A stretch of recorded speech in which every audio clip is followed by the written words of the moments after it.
there are so many things that could be happening inside a child's body that can make them rather like choose to go hungry rather than to eat. And when we just say, oh, to starve them, we're like completely ignoring this. Like, I think a child saying, I'm not going to eat because it doesn't feel good, is them communicating something is wrong, please help me. And if we just ignore them and choose to starve them, we're ignoring that communication that they're putting forward. What should a family do instead, right? I mean, I know this is obviously a loaded question, but how would you envision approaching it versus they'll eat if they're hungry, wordage that's being used out there? In this situation, you really have to push and advocate for your kid. So if someone says they'll eat when they're hungry, like, the response would be no. They will starve themselves. I need a medical evaluation. I need a second opinion. I need to see a gastroenterologist, which is often a next step, either a gastroenterologist, a feeding therapist, or an occupational therapist, a dietitian. We need to expand our network of support for this child, or getting a second opinion from another pediatrician. And I say that also knowing that that is expensive and hard and sometimes a major pain in the butt with insurance. Yeah. But you either need to push your current provider or find another one who will believe you and support you, because as a parent, every parent deserves to be heard. Welcome back to the Peds Doc Talk podcast. I'm Dr. Mona, and you're listening to a top 50 parenting podcast in the United States that guides you on your parenting journey. I get to chat with the most incredible people in the field of child health and safety, development, and parenting. And this show is a top podcast because of you. So keep leaving those reviews. I say it every week, but it's so important to the show. My guest today is a favorite on social media and a returning guest, Dr. Taylor Arnold. She's a PhD registered dietitian and founder of Growing Intuitive Eaters that's on a mission to foster a healthy relationship with food and teach adults how to talk to kids about food in a positive way. She was on my show before chatting on an episode called Red Light, Green Light Foods, Why Labeling Foods Can Do More Harm Than Good. So make sure to check out that episode. But we're talking about why advice such as they'll eat when they're hungry and other advice on social media when it comes to picky eating doesn't always work. Thank you so much for joining me today. Thank you. I am really excited to talk about this topic because every time I hear this advice, it just grinds my gears.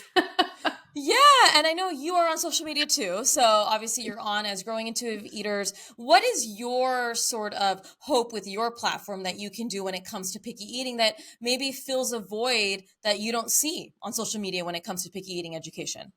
I want to reach any parent who wants to learn how to feed their kids with evidence-based information and without diet culture. That is my goal. And so, I'm not about reversing picky eating because I think picky eating is often due to sensory needs, and that's integral to someone's neurotype. And so what I want to do is teach parents how to feed their kids in an evidence-based way without shame and diet culture. That's my goal here. That is the one-liner of who you are, and I love that. So, you were on my show already. We were talking about the labeling of unhealthy and healthy foods, and this topic is really important, I think, for both of us being on social media, also just to be better stewards of the information that I put out there. Obviously, you're doing a great job of the information you put out there. And hopefully people who have social media accounts will listen to this that maybe can add a little more nuance to the discussion. Because what I also see in not just the nutrition space and picky eating space, but in everything, there's a lot of just clickbaity, inflammatory sort of information that gets people going, but doesn't always solve the problem at hand, which for many families is getting your child to maybe smell or touch or explore a new food that they haven't had before. So the first thing we're talking about is that what we said is they'll eat if they're hungry. That phrase, why does that not always work for picky eaters? And, does it work sometimes? Okay, well, I think we need to break this phrase down, because what this suggestion is just withhold food until they get so hungry and miserable that they'll eat. And what do you, I mean, what's the percent, like, what do you think when you see that, you hear that, if it's phrased in that way? It's not great, right? It's like, I mean, if already just from a common sense standpoint, I don't give this advice at all, so I can say this, but when I think about it, like if I'm hungry and like if I'm being withheld food and then all of a sudden dinner comes, like I'm gonna be sick. Like my body is just not gonna feel good if I'm just like being avoided. Like I need to have structure, I need to be exposed to food, I need to have some option, otherwise acid production is going to make my body sick. Like it's we need food because it's important for our bodies. So I agree, it's not a, already from a physiological standpoint it can be very unhealthy. Right. And, I don't, this phrase is just wrong because there Hmm. are so many kids who won't. They will starve themselves. They will, Yeah. like start to lose weight, drop on their BMI percentiles. They may have nutrient deficiency. They may struggle with like low blood sugar or electrolyte imbalances because they just won't eat. And it's not like a kid being difficult, which I also think Yeah. is the perception of some in the medical community is, oh, they're just being difficult. But there are often, I probably say most of the time, when a kid is like a picky eater or a selective eater and they're struggling so much that they're given this advice, there's often a medical underlying reason that's being missed, or there are sensory needs or some form of neurodivergence Yeah. that the child needs more support with. They either need to be working with an OT, they need to be assessed, like assessed by an SLP to ensure that there's no oral motor challenges or like anything structurally going on. And then there's so many medical conditions that make it painful or uncomfortable for a child to eat that might put them in this bucket of given this advice, oh, they'll eat when they're hungry. So like celiac disease, lactose intolerance, constipation, eosinophilic esophagitis, any type of food allergy, including FPIES, kids who have experienced trauma or have been punished using food, Mm. kids with any form of pediatric feeding disorders, kids with avoidant restrictive food intake disorders, kids with other type of eating disorders. Like there are so many things that can be happening inside a child's body that can make them rather like choose to go hungry rather than Yeah. to eat. And when we just say, oh, to starve them, we're like completely ignoring this. Like I think a child saying, I'm not going to eat because it doesn't feel good is them communicating something is wrong, please help me. And if we just ignore them and choose to starve them, we're ignoring that communication that they're putting forward for and asking for support. And I think that's really sad when you frame it that way. Yeah. Like no parent wants to just ignore their child's cry for help. And I think that usually they're following this advice, not like, I think it's bad advice. And so when a parent does this, do I think that they're willfully ignoring a child's cry for help, or I think they're following bad advice? I don't really Yeah. usually think it's the prior. I think it's the latter. But this is still happening all the time. Like I get people who still are telling me this and that they're hearing this in the doctor's office. And it's just so frustrating to me. So frustrating. Yeah. Well, I mean, I agree. And I think, thank you so much for bringing up all the nuanced conditions that we see, right? I mean, you talked about, celiac disease, you talked about eosinophilic esophagitis, and all these things that we know are realities in the medical space. And so it is a reality that we need to be mindful of that sort of nuance that you said. What should a family do instead, right? I mean, I know this is obviously a loaded question, but how would you envision approaching it versus the they'll eat if they're hungry, wordage that's being used out there? Well, I this is a tough question because I don't think that a parent should be in this position. However, it's the reality of our current medical system. Yeah. But um, in this situation, you really have to push and advocate for your kid.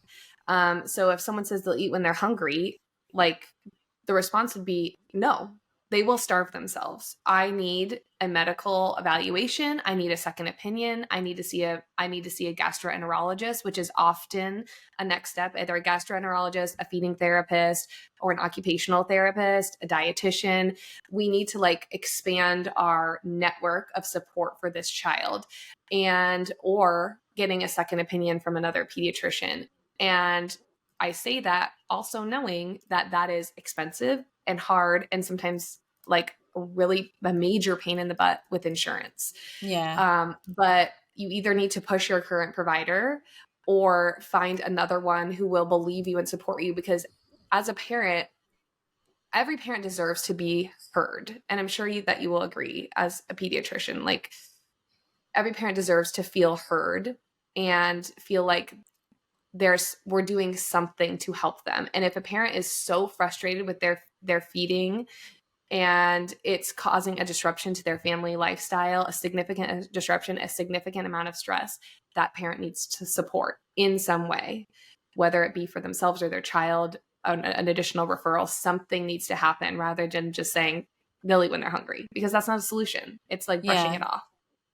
Yeah, and I love that you're talking about this as like if it becomes an issue, because I just want to be clear, because sometimes kids will eat if they're hungry. You're talking about Yeah. those kids that just won't eat when they're hungry and they're going meal after meal and they're just not Right. consuming. Yes, good. I wanted to be clear on that because, yes, some Yes. children don't have any of the conditions we're talking about. And Right. yes, you have a routine, you have the breakfast snack, lunch snack, dinner, and then they are eating. It's not a progressive thing. So how would you kind of tell a parent that they know that no, this is something more than that they actually need to get that evaluation? Is it that Right.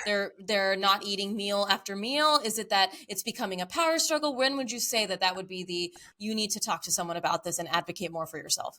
This is a great question. So I think there's several red flags here. One is it is causing a significant like disruption to your family life or family functioning. Like you can't go out to dinner with your kid. You can't invite people over for dinner. You can't make anything for your child for dinner except for macaroni and cheese and peanut butter and jelly and chicken fingers.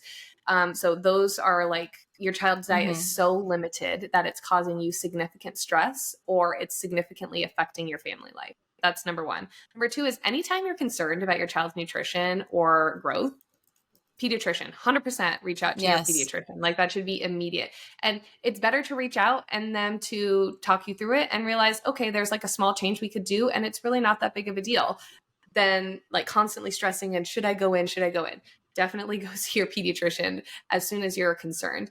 And then anytime you see like weight loss or your child isn't growing, like your kid is fitting in their pants and then all of a sudden they're not fitting in their pants anymore. They're too big and you're concerned about that they're losing weight. And your pediatrician is tracking growth at their appointment. And so they can kind of look at that as well.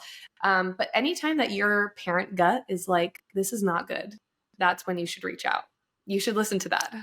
Love it. And yes, and I love that you already talked about advocacy. And, you know, I love on social media, we often talk about, I see a lot of non-pediatricians talk about, you know, speak to your pediatrician. And I will say that most pediatricians, there's many of us out there, will work with you and say, and help you, you know, be that advocate for you. But on a real reality standpoint, if you're not feeling heard, like you just said, right? Like earlier, like if you're not feeling heard, you're not feeling like your pediatrician is understanding that there is a concern, or maybe you just want that extra help, right? You can always ask for a referral for a specialist. You can always do that yourself if your insurance doesn't need it. I know you mentioned that there can be a little bit of loopholes to getting that, but it is important for you to advocate if you feel like you're not being heard. And I say that as a pediatrician who's worked with colleagues that have done that and also used to have moments of that myself, to be completely transparent, where you're so burnt out and you're like, yeah, I think it's fine. But you're like, gosh, I wish I had more time to actually talk to you and listen. But there is a reality of, again, the healthcare system not always supporting physicians so that they can better support families. So thank you for bringing that up. And I love these tips. Yeah. I want to share real quick. Like, I understand this from a very personal level. Like, I have one of these kids. I have one of these kids who will starve themselves if, you know, we do not do X, Y, and Z. And it's a journey. It's a journey. And I have been brushed off by a provider, you know, oh, well, toddlers are so picky. 95% of the toddlers I see are just picky. Like, that's the response I get when I'm like, he's not gaining weight. Like, it's been months and he hasn't gained any weight. And that is so frustrating. So like, I understand if you're a parent out there and you're frustrated with this, I just want to like give you some solidarity. It sucks. It sucks when you're not heard. And I agree with Dr. Mona, like you should have somebody who's on your team. And if not, don't feel bad about finding somebody who will be supportive of you finding answers. And what I will say is that, again, I can speak again, being transparent about myself and maybe some of my colleagues, is that sometimes we can get tunnel vision, right? What that means is that sometimes what you just said, right? Toddlers are picky. Every toddler goes through this. But I have a phrase that just because something may seem normal, for example, not even using restrictive where they're not eating at all, but picky eaters. I hate this terminology that's sometimes fed in this world that says, oh, well, yeah, every kid goes through a tantrum. Every kid is picky. No, Right. I get that. I get that it's developmentally normal, but it doesn't mean that there's not things that we can do to help support that child, Yeah. nor does it mean that you have to suffer or struggle if it's getting really bad. Like the same Right. narrative for sleep, right? Oh yeah, all children don't sleep. No, like there might be a medical issue going Right. on here. There might be Right. a reason your child's not eating or sleeping or acting out. Like the trifecta for me is always sleep, feeding, and behavior, right? Those are the Mhm. three things that we need to be looking at. And if any one of those three things are off for a family, we need to have conversations because like you said, it could be a sensory issue. It could be autism. It could be ADHD. There's so many things that can happen. So I always say, I'm like, how are all those three things going? Yeah, we're able to manage it. It's not too stressful, gaining weight, but I think, like you said, it's an advocacy piece. So thank you for bringing that up because it is Yeah. important for me to share from a pediatrician standpoint because I do think it happens a lot and parents can feel lost and feel like they're alone and that, well, now I just got to deal with this fact that my kid is not eating 3 meals in a row. Right. Like that's scary. I think we have time for one more thing on social media, or not even on social media, one more picky eating tip or guidance that's given out there in the world that you wish you would just stop. A picky eating pet peeve in terms of guidance. What would it be for you? Oh, does it have to be like right on the topic of this podcast? No, Okay, one whatever. picky Yeah. eating thing that would just stop. Okay, this is on my mind lately, so this isn't, the probably the most important thing. Yes, but it's something fresh. Yeah. Yeah, something fresh would be I really want the healthy, unhealthy food assignments and the diet tracking assignments in school to go away. I just want them Yes. to be done. We don't need them anymore. They're not helpful. They cause more harm than good. Also, weighing kids in school. Can I add that on there? Yeah. Stop weighing kids in school. There is zero reason to weigh kids in school, and it causes harm. So, anyways, the school thing is in the forefront of my mind lately because of other outside projects. But Well, I love it. yeah. Well, I think, when we talk about, I know we're talking about picky eating, but this is obviously a conversation about your entire vision for your platform and your business, growing into eaters, but also Mhm. it is a real thing, right? I mean, I love that you brought that up, even if it doesn't particularly relate. And I will Sorry. add, yeah, no, I don't mind. I love this podcast for that reason. We can go on tangents that feed our passion. And even from like a healthcare perspective, I always say like the only useful thing for me for weight from a healthcare perspective is trends because I need to Yep. know that we're not skyrocketing or that we are plummeting, right? I don't care Mhm. about where you are on the curve. And also, we don't really need to, the whole culture of weighing a person right when they come into the doctor, telling them that, like that whole culture also, I think we can do a whole episode on how we can how we can Yes. change this whole narrative when it comes to feeding. But I really appreciate that. It's okay that it had nothing to do with the picky eating, but it's on your mind. And I think I agree. It is a very stressful thing for parents to keep hearing that, oh, I got this slip. And how many of those slips, by the way, come to my office?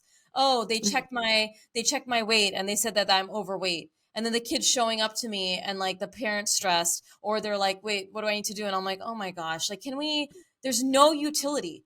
They can It's come so to us. problematic.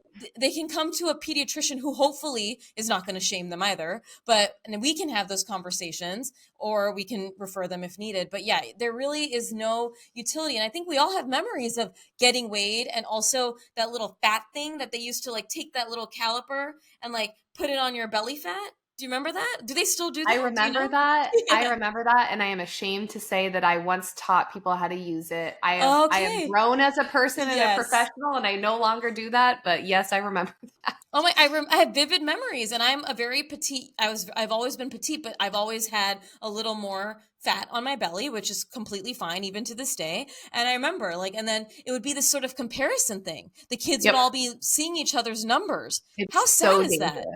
It's so I mean, dangerous. Wow. I mean, Yeah, I we get should do a whole other messages episode about this. today that people are doing that. Like, my daughter came home and was weighed in 4th grade PE today. Like, it's 2024. Okay, people? We don't Yeah. need to weigh kids in school. Yeah. Well, no, I really appreciate you bringing that up. I think it's an important thing and a good topic for you to come back for episode number 3, because Yes, let's do it. I really love having you on. But again, thank you so much for bringing to light this, again, when there should be a concern, those red flags, like you mentioned, why this advice is not always great, and why it's important, I think, that if you're seeing that advice, especially on social or from a pediatrician, and if it's not sitting well with you because it's not working, get the help Right. from an actual person, maybe in person, or maybe Dr. Taylor's resources, but don't feel afraid to ask for help. What would be You your don't have final? to just accept that and sit down. No, I get think louder. I think you just mentioned your final message, but what would it be? That final message for everyone listening in regards to this topic? If you're concerned about your kid and you're not heard, get louder, find somebody who will listen to you, because you deserve to be heard. Your kid deserves to get the appropriate medical treatment for something going on, the appropriate support, whether it be therapy, a referral for a different pediatrician, or just working more closely with your pediatrician. Maybe it can be a great way to strengthen that relationship with your current pediatrician, but you deserve to be heard. And if this advice is given to you, speak up and say, that doesn't cut it. We got to do something else. And that's okay to do that. But it's so hard. I know it's hard, but it's okay to do that.